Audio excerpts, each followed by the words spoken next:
morning. So I'm going to be reading Seven Sons of Saul hanged. So Saul had to do something bad for his sons to be hanged. Really, his sons had to do something bad for, them to be hanged.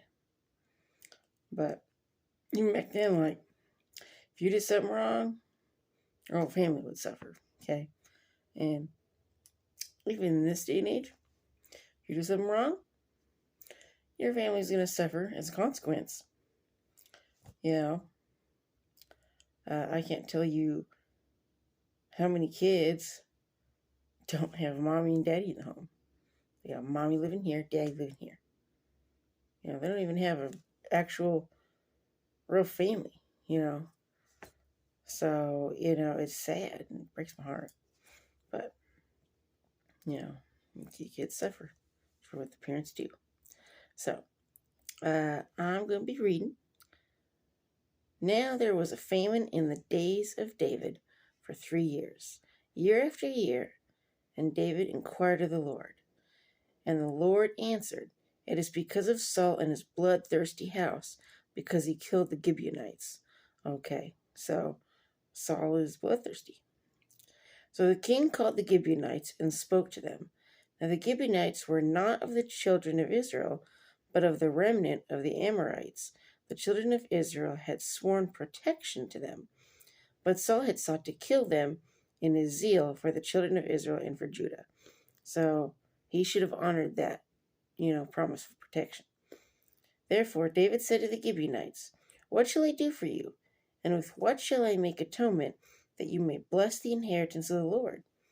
And the Gibeonites said to him, "We will have no silver or gold from Saul or from his house, nor shall you kill any man in Israel for us."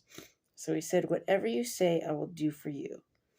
Then they answered the king, "As for the man who consumed us and plotted against us, that we should be destroyed from remaining in any of the territories of Israel, let 7 men of his descendants be delivered to us, and we will hang them before the Lord in Gibeah of Saul, whom the Lord chose."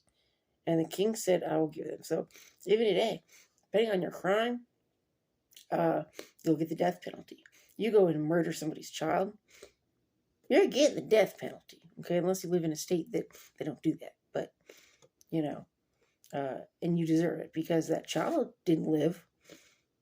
That child is robbed of their life. So you deserve to die if you do something like that. But the king spared Mephibosheth, the son of Jonathan, the son of Saul, because of the Lord's oath that was between them. So it was the Lord's oath, okay? God promised this. God always keeps his promises.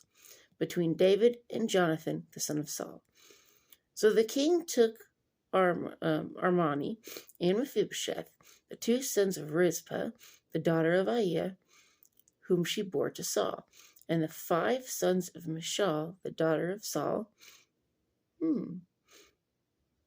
So Michal did have sons. So it's kind of interesting because it says that she remained barren. Maybe it was after she already had the kids. Maybe she remained barren for the rest of the time. And she probably didn't have any more. Maybe that's what that meant. Let's continue. Whom she brought up for Adriel, the son of Barzillai. Okay. The Mahelathite. So it could be like adoptive kids. Could be. Which that still counts, If me and my husband couldn't have had kids, we would have adopted. We really wanted to adopt, but 2 kids is expensive enough, really. I would love to adopt, but maybe if I win the lottery.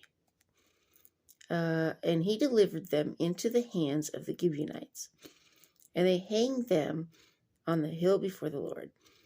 So they fell all 7 together, and were put to death in the days of harvest, in the first days, in the beginning of barley harvest.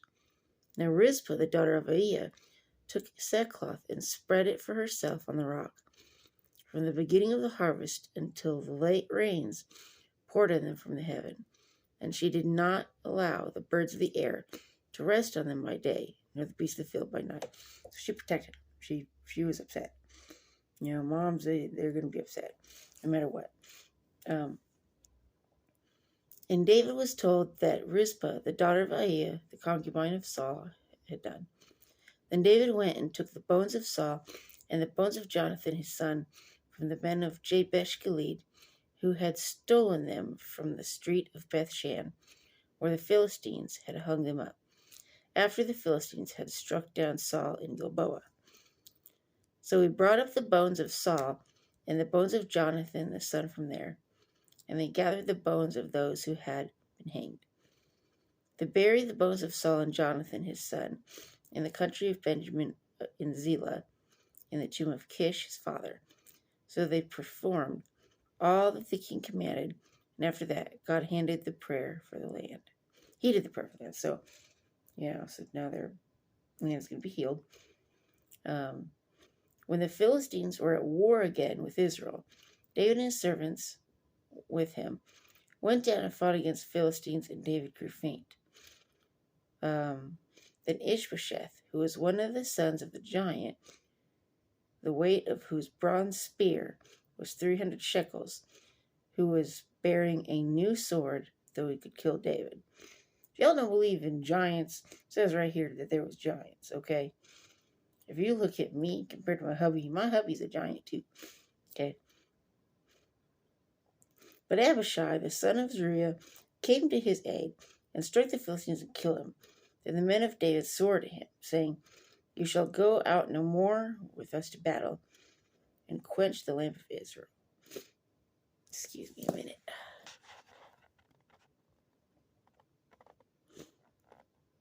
If I could. There we go. Okay. Now it happened afterward that there was again a battle with the Philistines at Gob. Then Sibbechai, the Hushathite, killed Saph, who was one of the sons of the giant.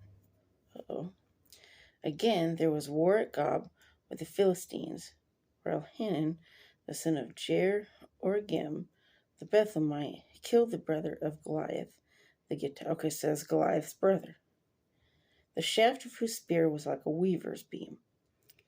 Yet again there was war at Gath, where there was a man of great stature, who had 6 fingers on each hand and 6 toes on each foot, 24 in number. And there's actually records that people had this condition, okay? And he also was born to the giant.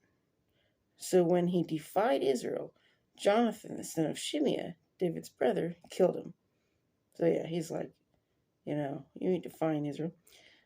These 4 were born to the giant in Gath and fell by the hand of David, by the hand of his servants, which is kind of ironic because David killed Goliath.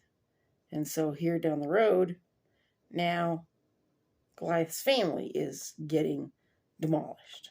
So, but anyway, so there we are at that. Next, we're going to be reading David's Song of Deliverance. So, God always delivers us. A lot of times we cause our own problems. We do. And God still delivers us out of those problems. He's going to let us go through it a little bit. So we're going to go, whoa, we don't want to make this mistake again. When he'll deliver us. And then we can look back and go, yeah, I remember when I did this. But God took care of me here. So, I made stupid decisions when I was young. And, look back and I'm like, ooh, God protect me out of that. So. God, he takes care of us, especially when we're young and stupid. So anyway, thumbs up, like, and subscribe. Peace.